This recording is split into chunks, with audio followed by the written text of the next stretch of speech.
The U.S. is in a high-stakes race to develop artificial intelligence, one where energy, infrastructure, and artificial intelligence all converge, and Utah will likely play a significant role in that effort. The Salt Lake Tribune recently reported on a significant step forward in the approval process for what could become the world's largest data center campus. Ray Conley is the CEO of Creekstone Energy. That's the company proposing to make these plans a reality. Ray, thanks so much for being here with us. Great to be here. Thanks for having me. All right, a lot of people who live in Utah have never been to Delta, Utah. So tell me about Delta, Utah. What's there and why is that such a special place when it comes to this type of project?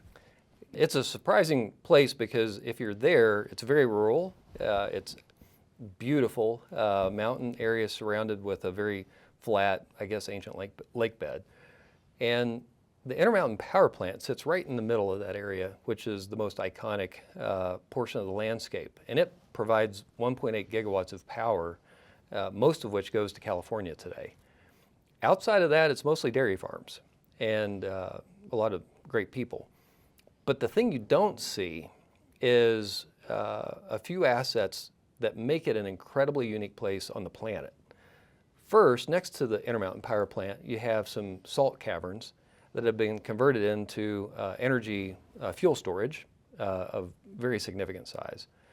A bit further south of the plant, you also have a very large gas pipeline that runs from Wyoming all the way to California. And the land is also at a pretty high elevation and at a flat inclination where you can do a really good solar development as well. When you add up all of the different energy sources between the gas, the solar, the power plant, and so forth, it's a place where you can aggregate nearly 10 gigawatts of power in a single location and dedicate it for data center development. To put that in perspective, before AI happened, just a few years ago, the total amount of power in all data centers in the US was about 14 gigawatts. So to put all that in one spot. So you're talking 10, and there were 14. Exactly. What's the number now, nationwide, give or take? You know, the numbers are all over the place because everyone keeps forecasting bigger numbers, but it hasn't grown that much. And that's mostly because it's a long process to both get permitting, construction, and actually get more power online. But it is growing a lot faster now that AI is here. But the other thing that makes Delta really unique, and a lot of people don't appreciate it, is it's the intersection from where fiber came from the east and met in the west when the internet was originally built. It's like the golden spike of the internet. Exactly. And so we've got over 20 independent fiber routes in that area that provide robust redundancy and also low latency. So you've got an intersection of fiber infrastructure and energy infrastructure in the same place. Isn't that interesting? I point out the railroad connection here because Golden Spike is in northern Utah, and you can take a town where for maybe decades, as long as the state's been around, Delta's not like our most booming metropolis here in the state, but suddenly all these things come to a crossroads right there, and you've got something that could be really special and a real booming project there. Right, and the part that's even more significant is because it's not in an urban area, you're not competing for that energy.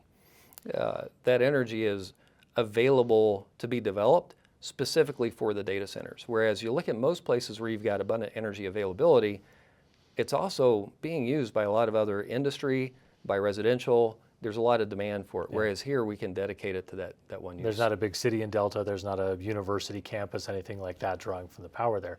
What there is this legacy power plant, the IPP, right, that we see how that can, that's been in the news here in Utah. I wonder if you can tell me a little bit more about how that fits into this overall plan and why it's an important element to be part of what could become, as you say, the world's largest data center campus. Sure. So the Intermountain Power Plant supplies 95+% of its power to Los Angeles.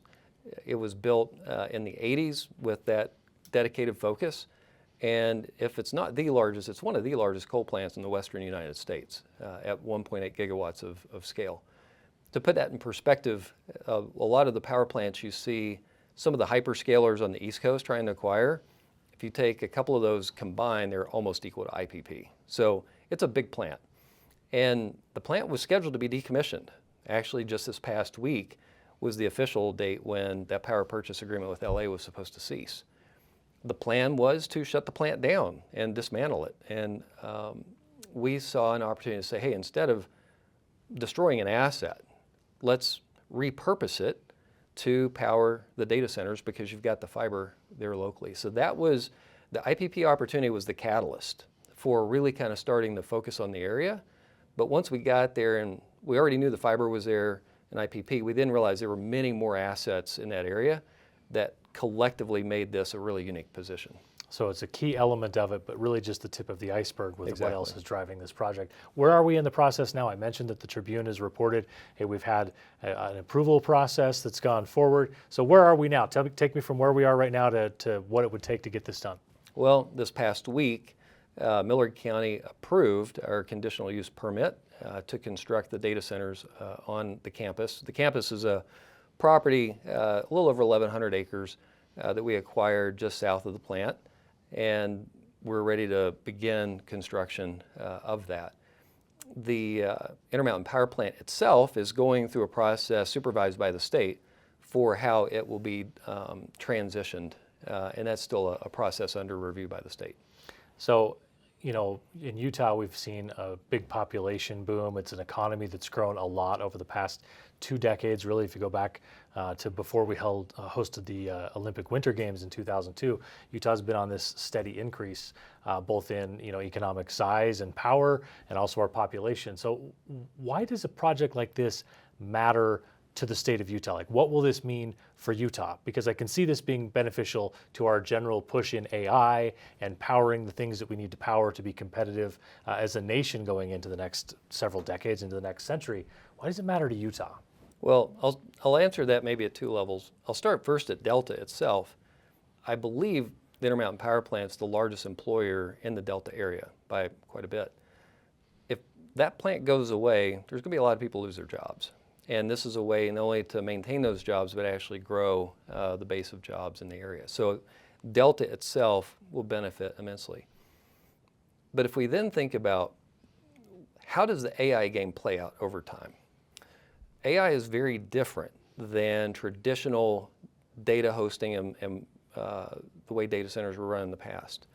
Because the more computers you get under one roof, the smarter the AI gets.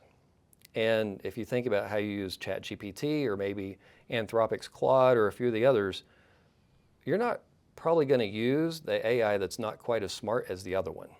So whoever ends up developing the smartest AI ends up getting the lion's share of the market in the end. That means whoever's got the most computers under one roof is probably going to have the smartest AI.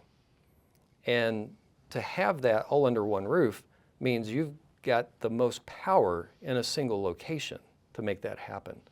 So what we've done is create a campus where we've concentrated more power than anywhere in the world to allow that to occur. So AI is not just going to be important for Utah, but if we're successful, Utah will be the place where the most successful AI company in the world will exist. And if we fail, it's probably going to be in China. So there's an element of patriotism and let's go win this race, right? It's sort of the next space race is in AI. I've heard this project described as a next generation project, and it certainly is big in scale. Is there anything that makes it distinct or different besides just the size of the thing? There's a lot of things that are different. Again, the way that we ran data centers in the past, and I started investing in data centers in 1998, before they called them that. You should have called me, I'd have gotten in on it. Is that you've got a relatively steady load. It's a business model predicated on uptime and reliability because you're generating revenue. I can tell you how much money you're going to lose per second of downtime, if you will, because of how those business models work. In the AI case, it's different, right? You're training these AI models, and then after they're trained, you're using them to answer the questions and provide the services. That creates a very volatile or spiky load. That causes you to have to completely redesign how you do your data centers, both in terms of power management, backup systems, those type of things. But it also changes the way you think about that concentration issue. Up until AI happened, the biggest data centers people would build would be on the order of 100 megawatts. That would be a really big one.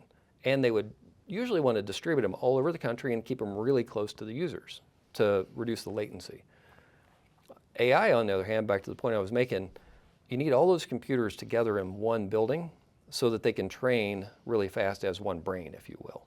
And so that changed the dynamic of both having to have a really large data center in a single location, and the way that we design those are completely different as well, because now you're increasing the power density, meaning more and more energy closer and closer together, unlike the way we did it in the past. So it's a lot of new engineering that's being done as well. What comes next?